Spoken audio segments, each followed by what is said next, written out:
بسم اللہ الرحمن الرحیم۔ عزیز طلباء، ہمارے لیکچرز کی جو سیریز ہے اس کا یہ چھٹا ویک ہے اور چھٹا ہی ہمارا لیکچر چل رہا ہے۔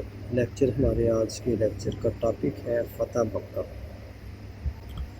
اس کے اسباب، وجوہات اور اس کے نتائج و اثرات ہم ڈسکس کریں گے، اور اس کے درمیان جو واقعات ہوئے فتح مکہ کے ان پہ بھی روشنی ڈالیں گے انشاءاللہ۔ مجھے امید ہے کہ آپ لوگوں نے 7 کلاس کا جو سابقہ لیکچر تھا، 5واں لیکچر، اس کو اچھی طرح سے سن کے اپنی نوٹ بکس کو بھی کمپلیٹ کیا ہوگا، اور اس کے علاوہ اس کے لیکچر کے مختلف جو پہلو ہیں ان کو اپنے والدین کے ساتھ بھی ڈسکس کیا ہوگا۔ یہاں ہم فتح مکہ کا ایک مختصر جو ہے نا تعارف پہلے دیں گے، جیسا کہ نوٹس میں آپ کے پاس موجود ہے۔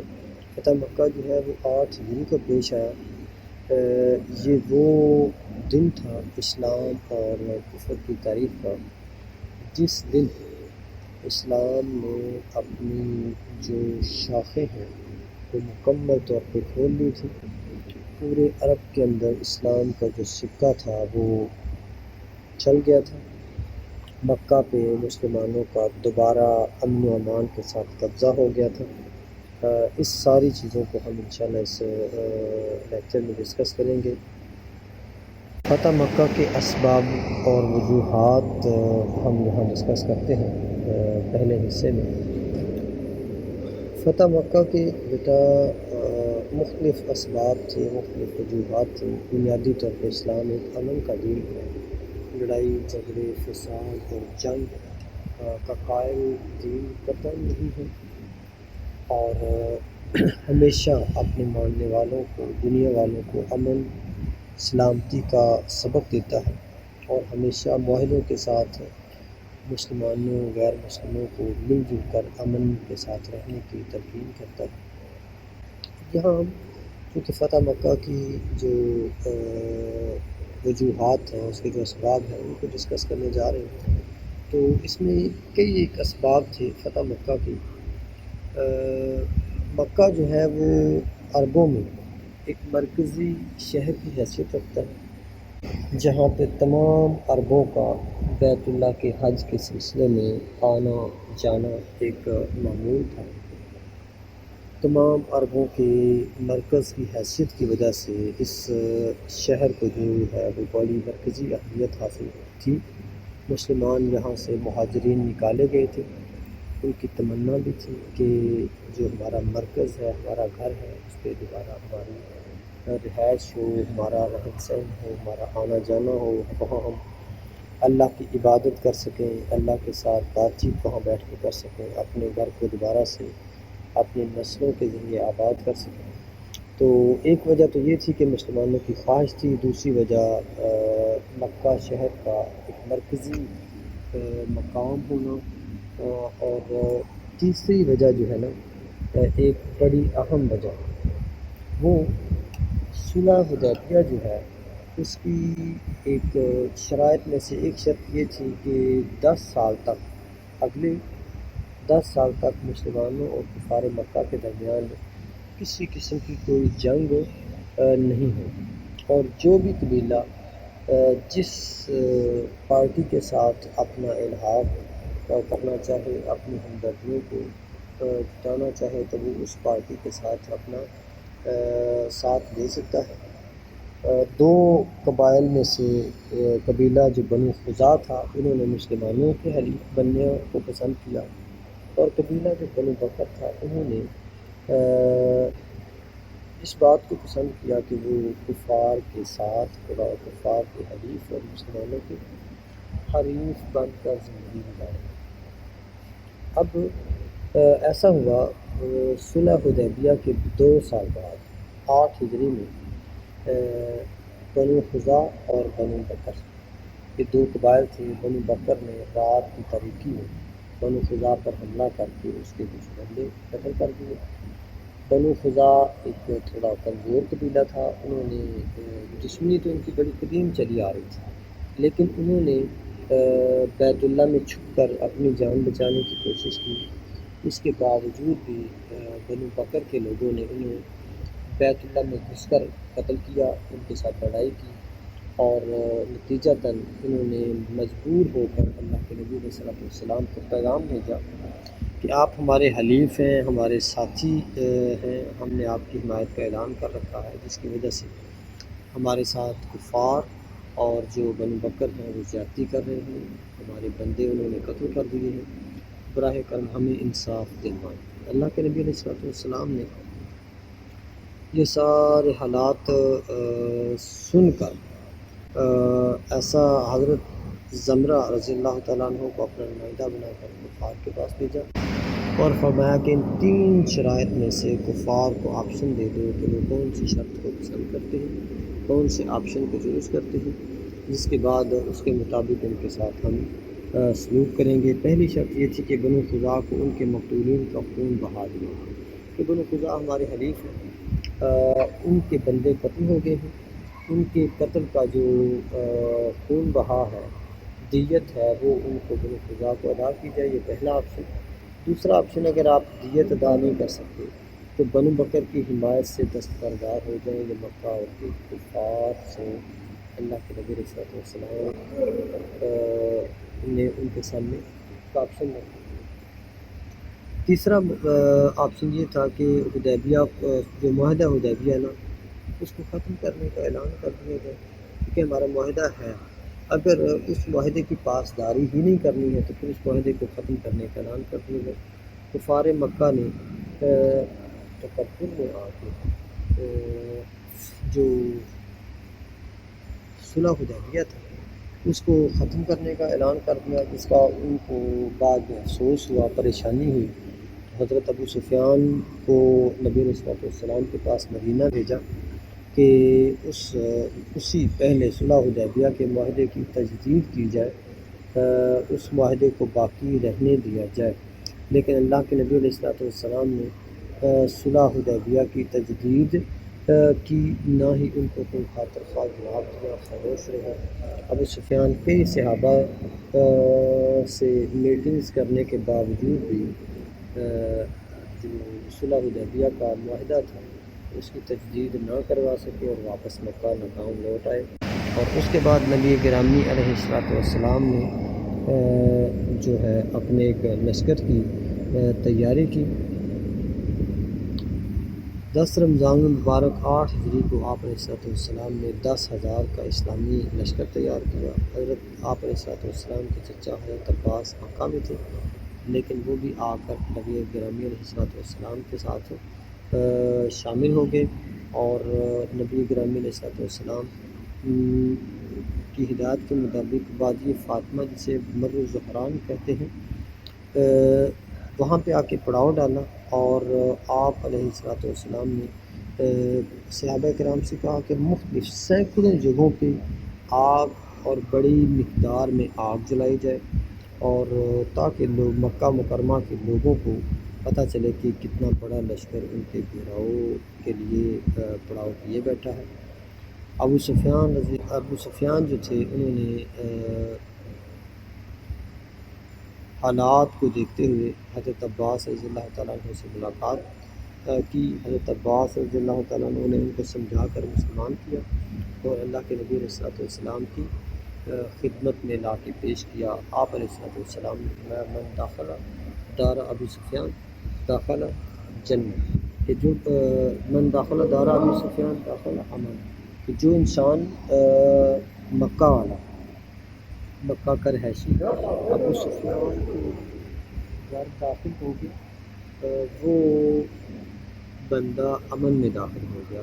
تو اس کے بعد 17 رمضان المبارک کو اسلامی لشکر جب مکہ کی طرف بڑھا، عام معافی کا اعلان ہوا، اور نبی گرامی علیہ السلام کے لشکر کو دیکھ کر تمام کے تمام جو ہے 4 حصوں میں چونکہ لشکر تقسیم ہو کے مکہ کا گھیراؤ کیے ہوئے تھا اور آگے بڑھ رہا تھا، سارے کے سارے کفار مکہ جو ہیں وہ ہمت ہار کے گھروں میں بیٹھے رہے۔ آپ علیہ السلام نے کہا کہ جو آدمی ابو سفیان کے گھر داخل ہو گیا وہ بھی امن میں داخل ہو گیا، جو آدمی اپنے گھر کا دروازہ بند کر کے گھر بیٹھ گیا، وہ بھی امن میں داخل ہو گیا، اسے بھی کچھ نہیں کہا جائے گا۔ اور جو شخص بیت اللہ کے اندر داخل ہو گیا، حرم میں داخل ہو گیا، اس کو بھی کچھ نہیں کہا جائے گا۔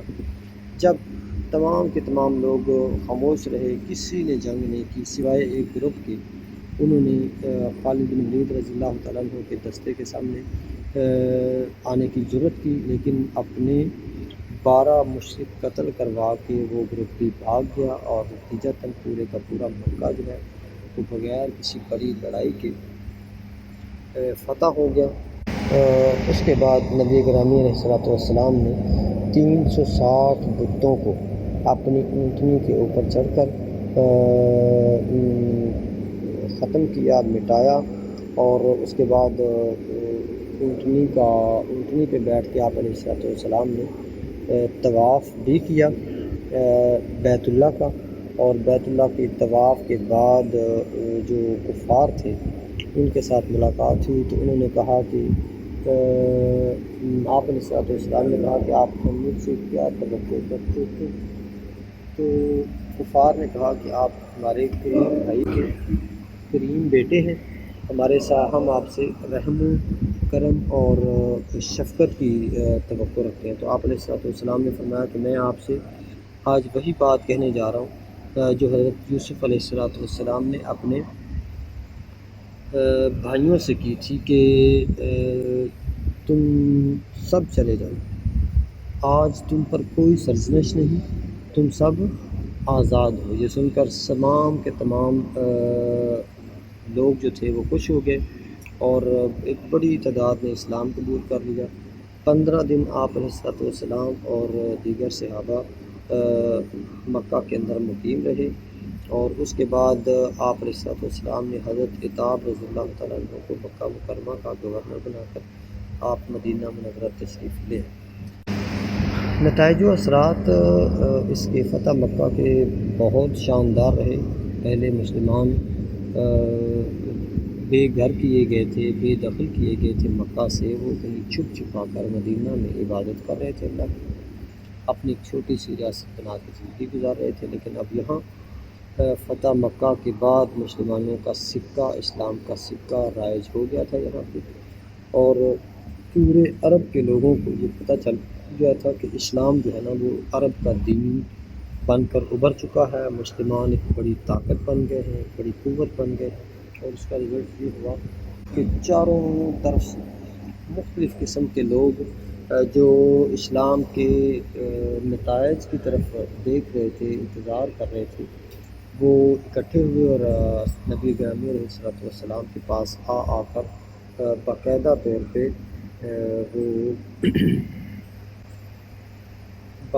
طور پہ اسلام قبول کرنے لگے، جس کے بارے میں ایک قرآنی صورت بھی نازل ہوئی، اذا جاء نصر اللہ والفتح رأیت الناس يدخلون فی دین اللہ افواجا فسبح بحمد ربک واستغفرہ انہ کان توابا۔ جب نبی گرامی علیہ السلام کتوں کو توڑ رہے تھے تو آپ علیہ السلام نے اس وقت فرمایا وقل جاء الحق وزهق الباطل ان الباطل کان زہوقا۔ آپ بنی اسرائیل کی یہ آیت پڑھتے جا رہے تھے اور آگے گزرتے جا رہے تھے۔ عزیز طلباء، ہمارے لیکچر کا جو سلسلہ ہے ایک ہاف وہ کمپلیٹ ہو گیا ہے، جو کہ مشتمل ہے ہمارے سبق کے لیکچر پہ۔ اگلا حصہ ہمارا ہوگا مشقی سوالات، ہم اگلے حصے میں حل کریں گے۔ مجھے دعا ہے، امید ہے کہ آپ لوگوں نے لیکچر کو بڑی اچھی طرح سے سنا ہوگا اور سن کر اس کو سمجھا بھی ہوگا۔ بسم اللہ الرحمن الرحیم۔ عزیز طلباء، اب ہم ہمارے لیکچر کے دوسرے حصے مشقی سوالات جو ہیں ان کی طرف چلتے ہیں۔ مشقی سوالات میں پہلا جو سوال ہے ہمارے پاس وہ ہے دیے گئے جوابات میں سے درست جواب کا انتخاب کریں۔ ایم سی کیوز ہیں، ٹوٹل 5 ایم سی کیوز ہیں جن کے جواب ہم نے یہاں دینے ہیں۔ پہلا ہے صلح حدیبیہ کے معاہدے میں ایک شرط یہ تھی کہ مسلمانوں اور قریش مکہ کے درمیان جنگ نہیں ہوگی، کتنے سال؟ 10 سال تک جنگ نہیں ہوگی۔ دوسرا پارٹ ہے بنو بکر حلیف تھا کفار کا، یعنی کفار مکہ۔ بتوں تیسرا جز ہے بتوں کو توڑتے وقت آپ علیہ السلام نے تلاوت کی سورہ بنی اسرائیل کی آیت کو تلاوت کی آپ نے۔ بنو قزا کی شکایت پر حضور اکرم صلی اللہ علیہ وسلم نے نمائندہ بنا کر بھیجا حضرت زمرہ رضی اللہ تعالیٰ عنہ کو۔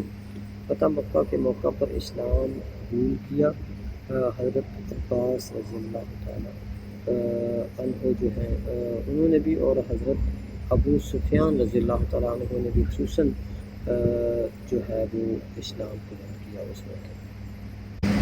خالی جگہ پر کرنی ہے، یہ سوال نمبر 2 ہے ہمارا۔ سن 8 ہجری میں ایک رات دیش نے بنو قزا پر شب مارا بنو بکر نے۔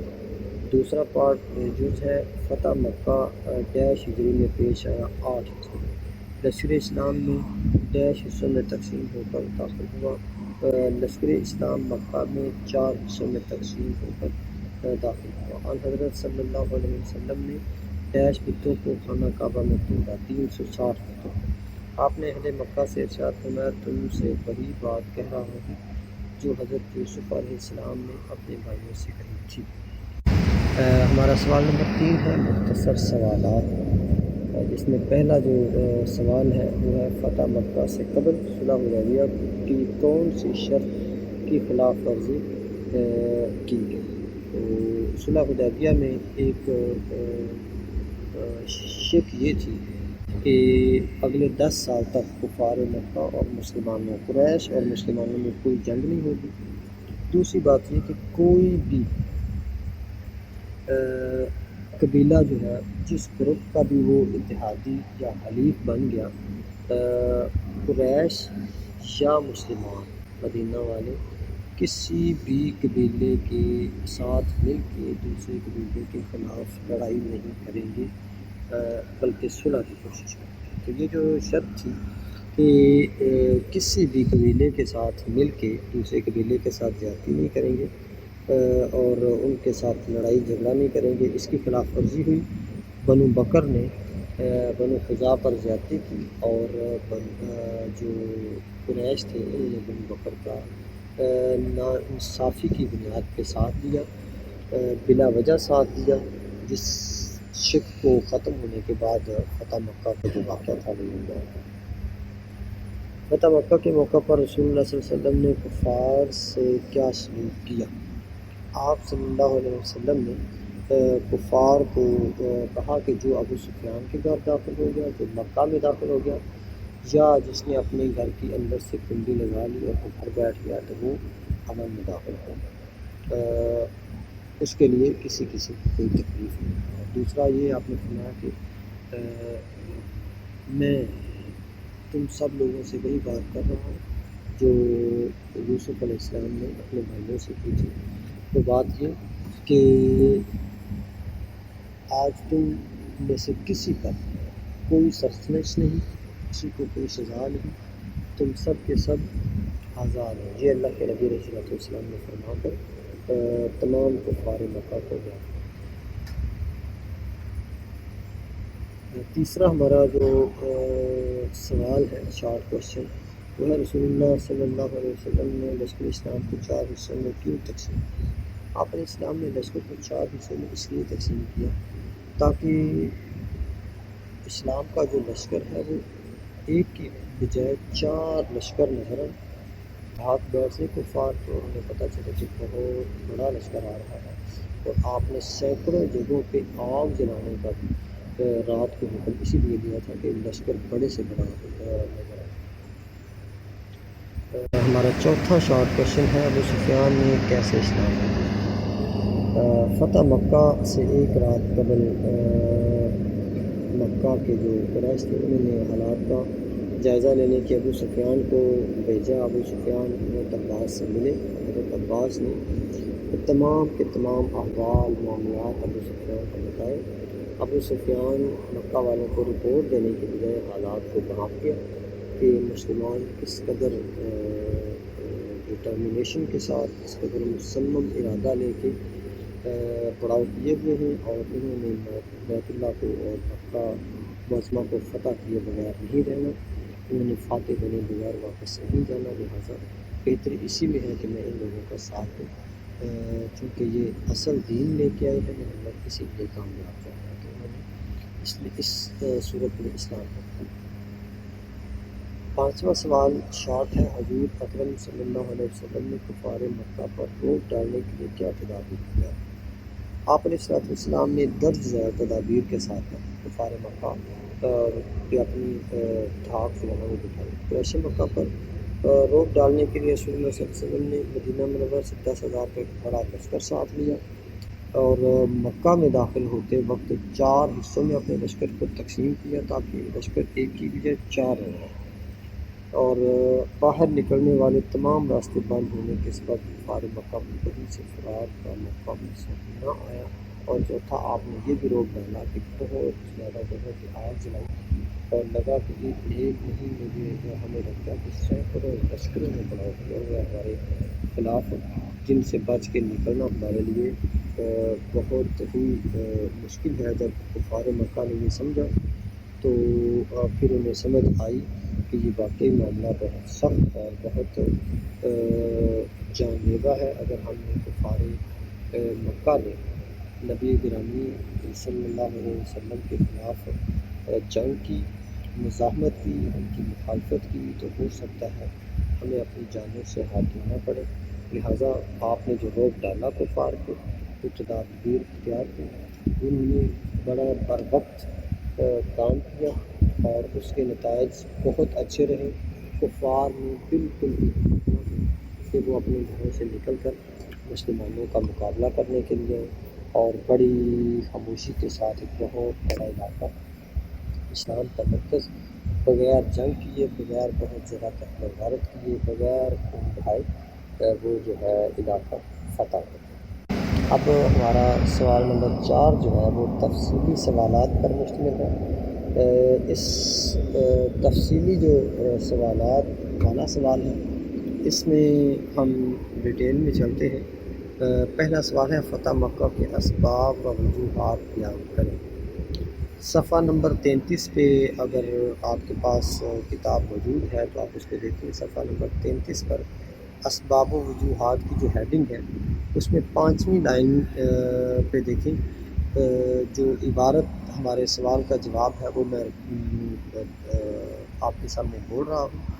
آپ کے سامنے لیکچر میں یہ باقاعدہ پریزنٹیشن کی صورت میں، ڈاکومنٹیشن کی صورت میں بھی موجود ہے، اس کو دیکھیں۔ وہ یہ ہے، صلح حدیبیہ کے معاہدہ میں ایک شرط یہ تھی سے لے کر لیکن ناکام ہو کر مکہ مکرمہ واپس لوٹنا پڑا تک، صفحہ نمبر 34 کی 7ویں لائن تک آپ کے سوال فتح مکہ کے اسباب و وجوہات بیان کرنے کا جواب ہے۔ اس کے بعد دوسرا سوال ہمارا 9 سوال جو ہے وہ ہے، فتح مکہ کے نتائج و اثرات بیان کریں۔ نتائج و اثرات کی جو ہیڈنگ ہے وہ ہمارے سوال کا جواب ہے، اور وہ ہے صفحہ نمبر 35 میں، اور اس کی میں باقاعدہ طور پہ لائن پڑھ دیتا ہوں۔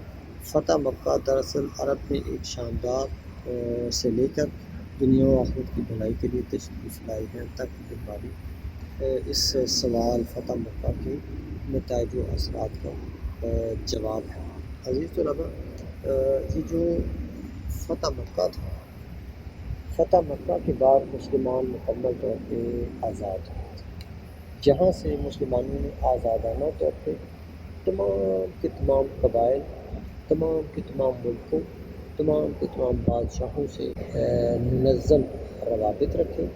جن جن بادشاہوں نے اللہ کے نبی علیہ السلام کا، صحابہ کرام کا ساتھ دیا، آپ نے ان سے دوستیاں کی، ان کا ساتھ دیا، ان کے ساتھ اچھے تعلقات اور روابط رکھے، اور جن بادشاہوں نے آپ علیہ السلام کے پیغام کو انکار کیا، آپ کا ساتھ نہ دیا، آپ کی مخالفت کی، آپ علیہ السلام نے ان کے لیے نویدیں سنائیں، ان کے بارے میں فرمایا کہ ان کا انجام کیسا ہوگا، اور جیسا کہ آپ علیہ السلام نے مختلف بادشاہوں کے بارے میں فرمایا تھا، ان لوگوں کا انجام ویسے کا ویسا ہے۔